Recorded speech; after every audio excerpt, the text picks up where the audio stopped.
बच्चों, आज बायो की क्लास में मैं आपका फिर वेलकम कर रहा हूँ। जो लास्ट कल लेक्चर के क्वेश्चन थे वो आपसे मैंने बात की थी अलग अलग तरह के रिस्ट्रिक्शन एंजाइम्स में।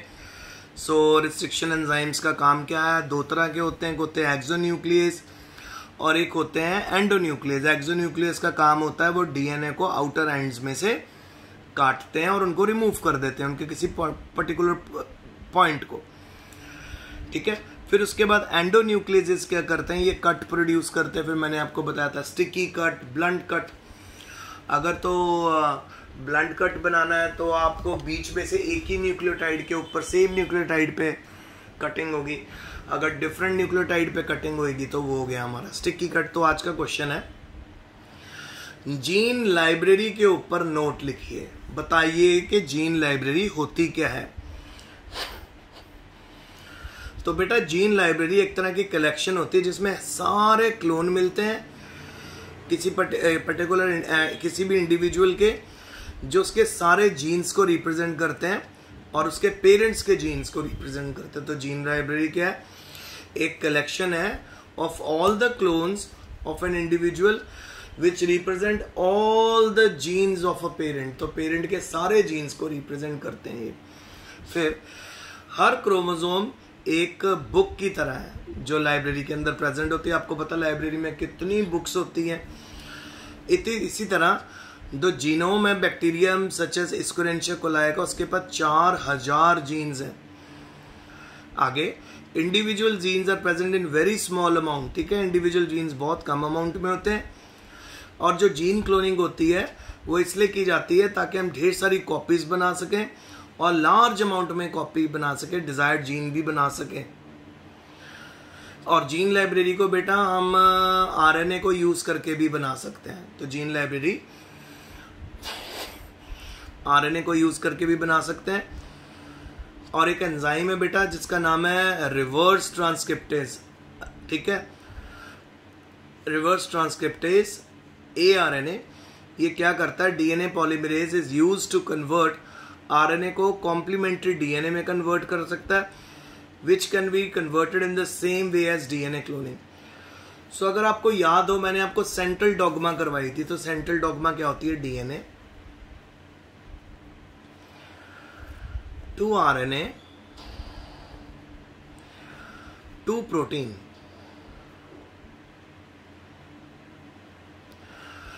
और अगर आरएनए से हम वापस डीएनए की तरफ जाएं किसी एंजाइम की मदद से, उसको बेटा रिवर्स ट्रांसक्रिप्शन बोलते हैं। सो रिवर्स ट्रांसक्रिप्शन यूजुअली आपको एड्स में मिलेगी। एड्स का वायरस रिवर्स ट्रांसक्रिप्शन कर सकता है।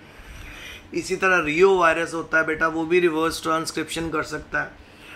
तो रिवर्स ट्रांसक्रिप्शन में क्या है? डीएनए से आरएनए बनता है, आरएनए से प्रोटीन बनती है, पर रिवर्स ट्रांसक्रिप्शन में आरएनए से दोबारा डीएनए बनना शुरू हो रहा था। तो एक तो जी जीन लाइब्रेरी आप डीएनए से तो बना ही सकते हो, पर आरएनए से भी बना सकते हो। आप आरएनए के अंदर रिवर्स ट्रांसक्रिप्टेज नाम का एंजाइम यूज कीजिए। जब आप आरएनए में रिवर्स ट्रांसक्रिप्टेज एंजाइम यूज करेंगे तो आरएनए उसको डीएनए में कन्वर्ट करना शुरू कर देगा। तो इस तरह से भी जीन लाइब्रेरी बनाई जा सकती है।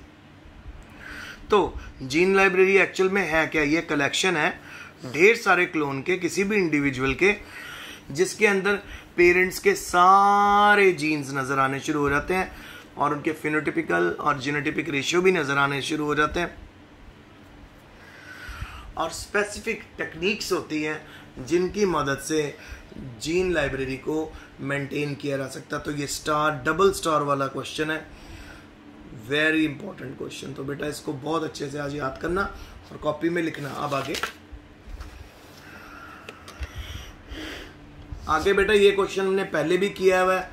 पैलिंड्रोम्स क्या होते हैं? पैलिंड्रोम्स होते हैं बेटा जिसको हम आगे से और पीछे से पढ़े तो सेम ही वर्ड बनेगा। जैसे मलयालम है, आप लेफ्ट टू राइट जाओगे तो भी मलयालम है, राइट टू लेफ्ट जाओगे तो भी मलयालम है। और अच्छा, अब आगे है एंडामेडमना। इसको भी आप शुरू करोगे तो ये भी बिल्कुल आपको ऑपोजिटली ऐसे मिलेगा। तो पैलिंड्रोम्स क्या होते हैं? ग्रुप्स ऑफ लेटर्स होती हैं जो सेम वर्ड बनाती हैं जब हम उनको दोनों डायरेक्शंस में रीड करते हैं, चाहे हम उनको फॉरवर्ड रीड करें चाहे बैकवर्ड रीड करें। तो इसी तरह हमें डीएनए में भी पैलिंड्रोम मिलते हैं। अगर आपको पता है कि आपके पास एक 5, आपको पता है डीएनए की हमेशा बेटा जो डीएनए की जो स्ट्रैंड होती है वो डबल स्ट्रैंडेड होता है डीएनए हमेशा।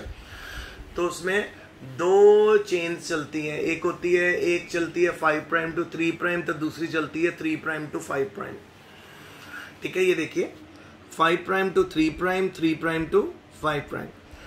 3 प्राइम टू 5 प्राइम होता है right to left, left to right, और राइट टू लेफ्ट होता है 3 प्राइम टू 5 प्राइम। इसके अंदर अगर हम ले लेते हैं बेस पे GAATTC, अगर आप इसके C के ऑपोजिट पेयर करोगे G आएगा, डबल T के ऑपोजिट डबल A आएगा, डबल A के ऑपोजिट T आएगा, डबल G के ऑपोजिट C। सो अगर आप इसको लेफ्ट टू राइट पढ़ोगे या राइट टू लेफ्ट पढ़ोगे, दोनों साइड में बेटा आप इसको सेम पैलिंड्रोमिक सीक्वेंस में पाओगे। यानी इसको फॉरवर्ड से भी रीड कर सकते हैं और बैकवर्ड से, इसी को पैलिंड्रोमिक सीक्वेंस बोलते हैं। सो आइए पढ़ें। Palindromes in DNA are base pair sequences that are the same when read forward और बैकवर्ड। चाहे हम उसको फॉरवर्डली पढ़ें चाहे बैकवर्डली पढ़ें, हम उनको सेम ही रीड करेंगे। From a central axis of symmetry, example the following sequence read the same on the 2 strand. तो 2 स्ट्रैंड कौन सी है? 5 प्राइम टू 3 प्राइम डायरेक्शन वाली और 3 प्राइम टू 5 प्राइम डायरेक्शन वाली, इसको पैलिंड्रोम बोलते हैं। अब अगला क्वेश्चन है मेरे पास कि डिफरेंशिएट बिटवीन राइबोसोमल डीएनए और cDNA। rDNA और cDNA क्या है? तो rDNA है, it is DNA formed by joining together DNA from 2 different organism. अगर 2 डिफरेंट ऑर्गेनिजम्स के थ्रू हम डीएनए बनाते हैं, 2 डिफरेंट ऑर्गेनिजम्स के डीएनए को जोड़ के डीएनए बनता है, तो उसको rDNA बोलते हैं। rDNA होता है रिकम्बिनेंट डीएनए। इसी तरह cDNA क्या है? If the DNA obtained from an RNA template using the enzyme reverse transcriptase. Very important questions हैं आज के, और ये भी बड़ा इंपॉर्टेंट है। तो रिकम्बिनेंट डीएनए कौन सा होता है? जो बनता है हम 2 डिफरेंट डीएनए को जोड़ के बना लें। और cDNA कौन सा होता है? ये वो डीएनए होता है जो हम बनाते हैं आरएनए से। आरएनए में आप रिवर्स ट्रांसक्रिप्टेज नाम का एंजाइम यूज कर दीजिए। जो सेंट्रल डॉग्मा फॉरवर्ड डायरेक्शन में है, वो सेंट्रल डॉग्मा बैकवर्ड डायरेक्शन में हो जाएगी। डीएनए से आरएनए बनता है, पर रिवर्स ट्रांसक्रिप्टेज एंजाइम की मदद से आरएनए से डीएनए बनेगा। तो ये बहुत इंपॉर्टेंट क्वेश्चन था। तो rDNA जिसमें हम डिफरेंट डीएनए को जोड़ लेते हैं, जैसे फॉरेन डीएनए को होस्ट डीएनए में डालते हैं, और cDNA जो डीएनए राइबोसोमल आरएनए से बनता है, आरएनए से बनता है पर रिवर्स डायरेक्शन में जाके। सो ये है जी सेंट्रल डॉग्मा की रिवर्स। और यहाँ पे एंजाइम कौन सा यूज होता है? रिवर्स ट्रांसक्रिप्टेज नाम का एंजाइम यूज होता है। फिर काइमेरिक जीन और काइमेरिक डीएनए क्या है? काइमेरिक जीन क्या होता है? रिकम्बिनेंट डीएनए टेक्नोलॉजी में जो जीन कंस्ट्रक्ट किया जाता है combining coding sequences from one gene with in the regulatory sequence of another gene. ठीक है, जब कोई भी जीन कंस्ट्रक्ट किया जाए किसी और जीन के सीक्वेंस के अंदर डिफरेंट ऑर्गेनिजम्स में, उसको काइमेरिक जीन बोलते हैं। अब काइमेरिक डीएनए क्या होता है? काइमेरिक डीएनए मॉलिक्यूल्स बनते हैं बेटा जब हम फॉरेन डीएनए सेगमेंट्स को डाल देते हैं किसी भी डीएनए मॉलिक्यूल और वेक्टर के अंदर। सो बेटा अगला क्वेश्चन है, what is the difference between plasmid DNA and chromosomal DNA? देखो बेटा, प्लाज्मिड डीएनए हमेशा सर्कुलर होता है, क्रोमोसोमल डीएनए स्ट्रेट होता है। प्लाज्मिड डीएनए में इंट्रॉन्स नहीं होते और क्रोमोसोमल डीएनए में इंट्रॉन और एक्सॉन्स होते हैं। आगे है जी, it does not act as, ये जेनेटिक फैक्टर की तरह काम नहीं करता, जेनेटिक फैक्टर की तरह काम करता है। फिर उसके बाद it is coated without histone protein, और इसमें हिस्टोन प्रोटीन होती है।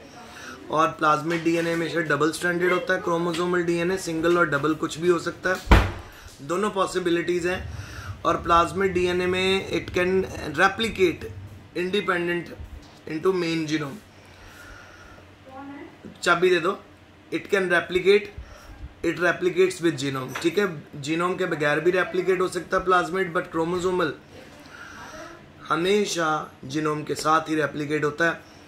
अच्छा, प्लाज्मिड डीएनए किसी भी तरह के वाइटल जीन्स नहीं कैरी करता जो सेल्स के लिए ज़रूरी होते हैं, जबकि क्रोमोसोमल डीएनए कैरी करता वाइटल जीन्स जो सेल्स के लिए ज़रूरी होते हैं। सो बेटा आज बहुत बहुत बहुत इंपॉर्टेंट क्वेश्चंस थे।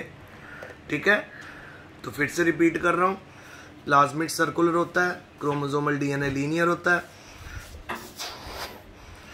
प्लाज्मिड्स में इंट्रॉन्स नहीं होते, इसमें एक्सोन इंट्रॉन्स दोनों होते हैं। जेनेटिक फैक्टर की तरह काम नहीं करता, क्रोमोसोमल डीएनए जेनेटिक फैक्टर की तरह काम करता है। अच्छा, इसमें हिस्टोन प्रोटीन नहीं होती, इसमें हिस्टोन प्रोटीन होती है। ये डबल स्ट्रैंडेड होता है प्लाज्मिड। क्रोमोसोमल सिंगल भी हो सकता है, डबल भी हो सकता है। अच्छा, ये रेप्लिकेट कर सकता है इंडिपेंडेंटली, बट क्रोमोसोमल डीएनए हमेशा जीनोम के साथ ही रेप्लिकेट करता है। अच्छा, इसमें वाइटल जीन्स नहीं होते जो सेल के लिए जरूरी है। वाइटल जीन बेटा जिसके बगैर सेल की डेथ हो जाएगी। क्रोमोसोमल जीन्स में, डीएनए में वाइटल जीन्स भी होते हैं। तो ये आज का हमारा लेक्चर था। होप आपको समझ आया होगा। इसके क्वेश्चन आंसर मैं आपको भेज रहा हूँ, प्लीज कॉपी में उनको अच्छे से उतार लेना। तो आज के लिए इतने। Stay home, stay safe and best of luck.